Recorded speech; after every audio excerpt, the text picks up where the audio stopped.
और नमस्कार दर्शक बिन अभी हमारा साथ धर्मेंद्र पटेल जी उपस्थित बनी और यहाँ के गाना एक बार पहले भी राजा जाता रहा लंदन काफी वायरल भर है और एक बार फिर वायरल भइला के बाद एक और गाना आ रहा बा जौना गाना के नाम है लंदन 2। तो आई यहाँ से हम जानकारी लेवल बानी कि इ गाना कब रिलीज होके वाला बा और कौन चैनल से आए वाला बा। धर्मेंद्र जी सही रहा गाना कब और कौन चैनल से आए वाला? लंदन 2 गाना जौन बा जौन की Dharmendra Patel official YouTube channel पे 11 तारीख के शाम 6 बजे आवता। तो भैया हो बहुत बढ़िया गाना बा, तो आप सब लोग जाके देखिए धर्मेंद्र पटेल ऑफिशियल पे 11 तारीख के शाम 6 बजे।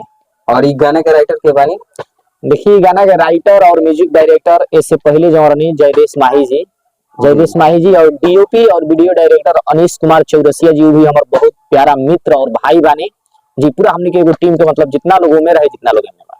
और तो धर्मेंद्र पटेल जी के लंदन 2 गाना आए वाला बात है, फटाफट जाए लोग और धर्मेंद्र पटेल ऑफिशियल चैनल के सब्सक्राइब कर ली लोग।